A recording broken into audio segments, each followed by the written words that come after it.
Vous regardez Al24 News, nous sommes le vendredi 20 janvier à la une de votre 19h. L'Arabie Saoudite dit non à la normalisation avec l'entité sioniste. Par la voix de son chef de la diplomatie, Riyad réaffirme sa position pour un État palestinien de plein droit.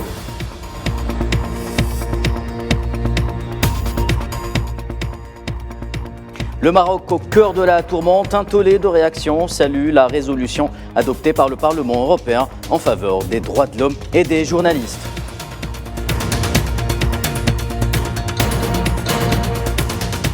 Franc succès pour les produits algériens à la foire de Nouakchott, une aubaine pour la coopération économique algéro-mauritanienne qui tente à devenir stratégique.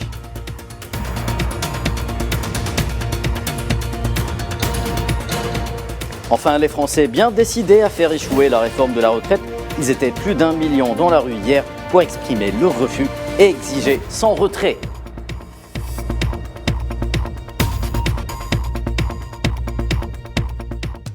Madame, Monsieur, bonsoir. C'est un niet catégorique à tout projet de normalisation avec l'entité sioniste. C'est la réponse de l'Arabie Saoudite par la voix de son chef de la diplomatie, Faisal Ben Farhan, au chef du gouvernement sioniste, Benjamin Netanyahou, et au conseiller américain à la sécurité, Jake Sullivan. Les appels du pied sioniste vis-à-vis de l'Arabie Saoudite se heurtent au refus saoudien d'envisager une quelconque normalisation de ses relations sans l'existence d'un État palestinien.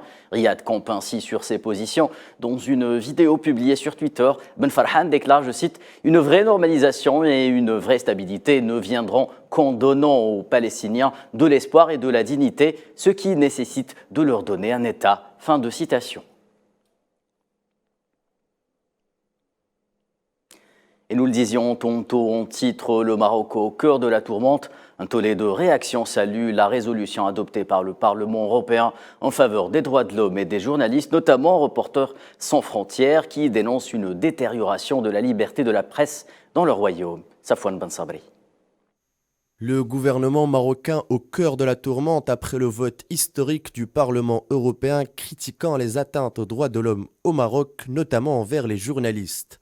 La résolution mentionne par ailleurs la profonde préoccupation des députés européens concernant la corruption de plusieurs eurodéputés par le gouvernement marocain et ses relais en Europe. L'adoption de la résolution, exhortant notamment les autorités marocaines de cesser l'utilisation de méthodes amorales de dissuasion envers les journalistes, a été suivie de réactions de satisfaction. Reporters sans frontières s'est félicité de l'adoption de la résolution mettant fin à une omerta qui aura duré 25 ans. Le directeur général de Reporters sans frontières s'est lui aussi exprimé, évoquant la détérioration de la liberté de la presse dans le royaume. Miguel Urban Crespo, député européen espagnol, a lui aussi exprimé sa satisfaction. Ce dernier va plus loin en mentionnant les 32 députés ayant voté contre la résolution, promettant de décliner leur identité prochainement. La résolution européenne coïncide avec l'éclatement du scandale du Maroc Gate qui a vraisemblablement libéré la parole. Une véritable chasse aux corrompus semble se mettre en place au sein du Parlement européen, la présence de ces derniers dans l'institution remettant en cause la crédibilité de l'hémicycle. Et les prises de position dénonçant les dérives du Merzen parviennent également de l'intérieur du royaume. Le diplomate et ancien ambassadeur marocain au Chili a ouvertement critiqué la diplomatie de son pays en soulignant le manque de professionnalisme dont elle fait preuve.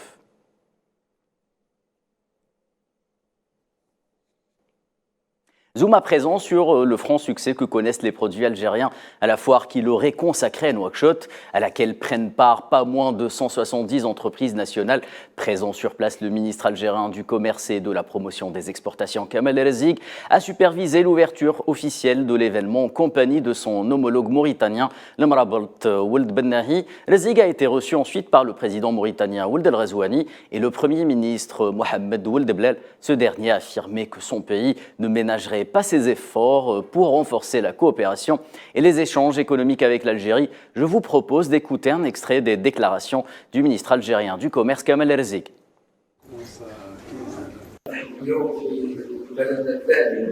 Nous sommes aujourd'hui dans notre deuxième pays pour organiser la plus grande foire commerciale des entreprises algériennes à Nouakchott, avec la participation de plus de 170 entreprises algériennes, entre étatiques et privées, de différents secteurs et différentes filières. Ce sera l'occasion pour rapprocher les hommes d'affaires des deux pays pour discuter du développement de ces relations profitables aux deux pays. Nous avons également informé le président de la réunion qui se tiendra samedi entre les hommes d'affaires algériens et leurs frères mauritaniens et qui sera l'occasion de discuter des moyens de développement des relations bilatérales. Surtout que les conditions sont réunies et la volonté politique entre les deux présidents est très forte et présente. La bonne entente économique entre Alger et Nouakchott s'étend également au patronat. En marge de cette foire, le Conseil du renouveau économique algérien a signé un protocole de coopération avec l'Union nationale du patronat mauritanien. Cet accord permettra de renforcer le couloir économique entre les deux pays et d'accompagner la montée des compétences ainsi que l'élaboration d'une vision commune pour tenter d'aborder la zone de libre-échange continentale ZLECAf. Invoquons l'histoire à présent, le 20 janvier 1981, une date à marquer d'une pierre blanche pour la diplomatie algérienne. Elle représente le jour où l'Algérie a permis aux États-Unis de récupérer sains et saufs 52 otages détenus à l'époque en Iran. 41 ans après cet épisode, gravé à jamais dans les annales de l'art de la diplomatie mondiale, cette date est aussi l'une des plus belles pages écrites par Alger en dehors de ses remparts. Un flashback signé Leila Gertal.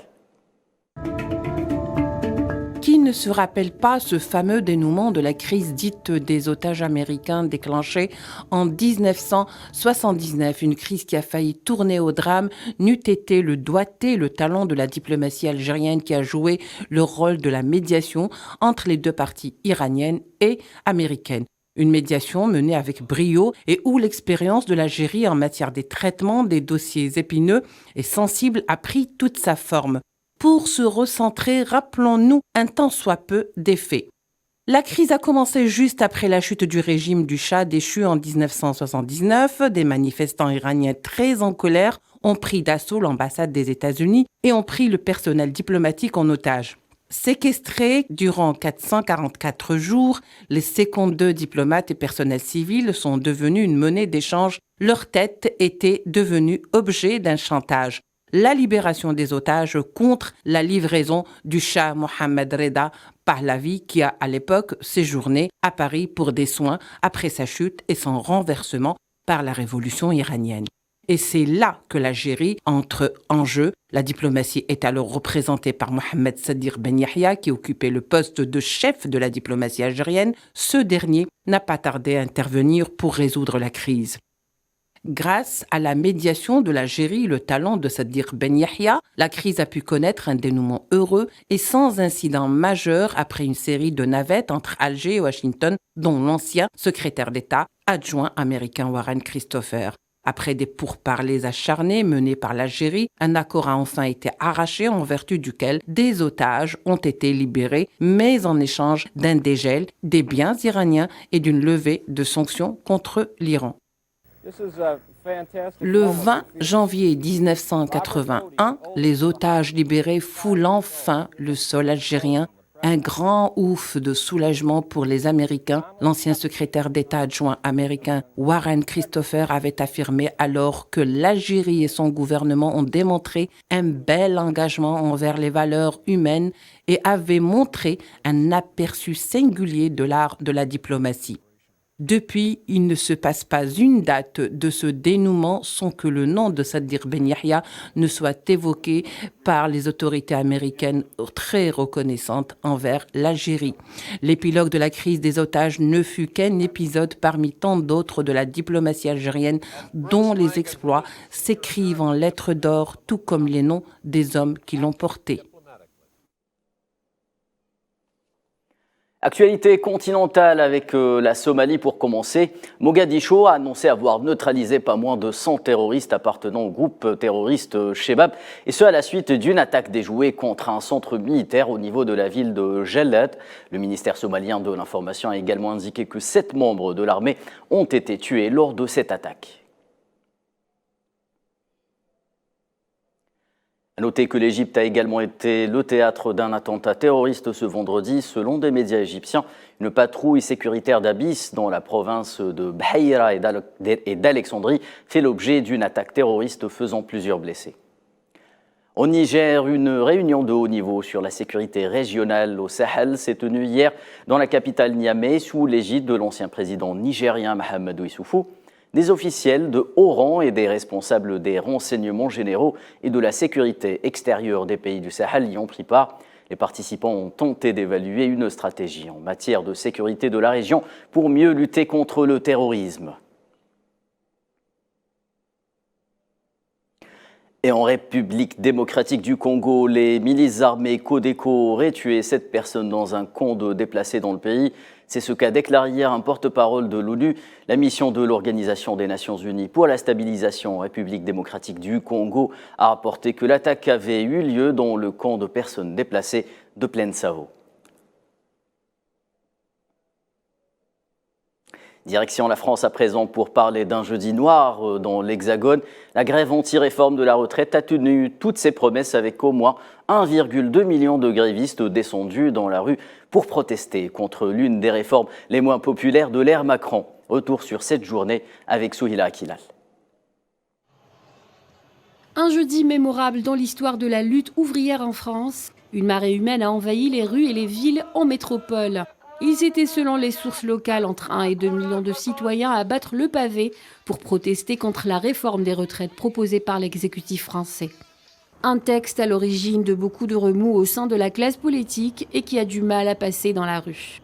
Quelques semaines que j'échange avec les gens et si on cumule les problèmes de salaire avec maintenant la retraite, je peux vous dire que les gens sont très mécontents, comme vous dites, parce que ils voient d'autres gens qui sont dans leur bureau, dans les ministères, qui leur expliquent leurs conditions de travail, leur vie au travail, et je peux vous assurer que ça énerve beaucoup. Je crois qu'on n'a pas besoin aujourd'hui d'une réforme aussi brutale, aussi injuste, dans une période où les gens vont mal.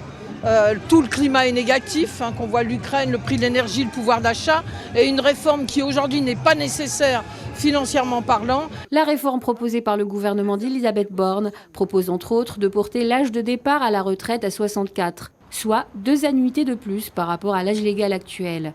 Les Français dénoncent le fait de devoir travailler plus pour des pensions de retraite jugées trop faibles et craignent que le gouvernement passe en force si le projet de loi est rétorqué au Parlement, en brandissant le fameux article 49.3.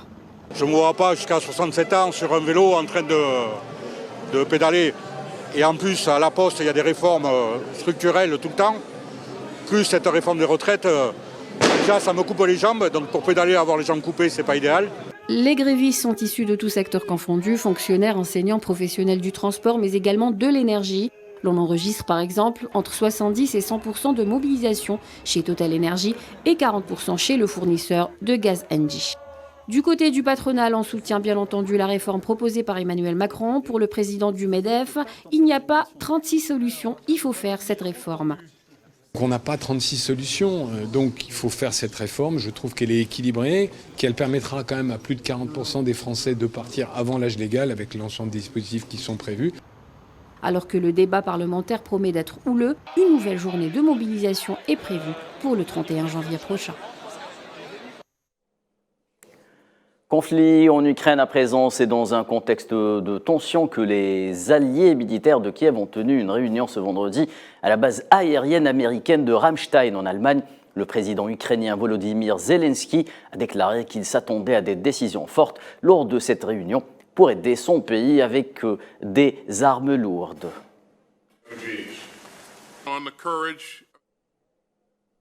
La confrontation entre la Russie et l'Europe se tient également sur le domaine économique.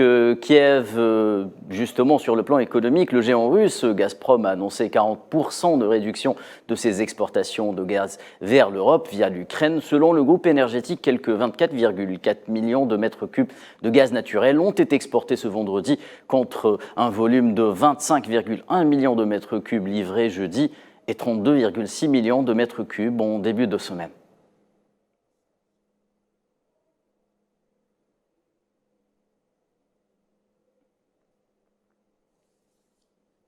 Et du football, on clôture de cette édition avec le CHAN 2022 qui se poursuit et la deuxième journée du groupe D qui se joue ce vendredi. Le Congo affronte le Niger à 20h au stade Milo Dehetfi à Oran. Plus tôt dans la journée, dans le même groupe, la Mauritanie et l'Angola se sont quittés sur un score nul, 0 partout. C'est la fin de ce journal. Merci de l'avoir suivi. Excellente soirée sur Al24 News.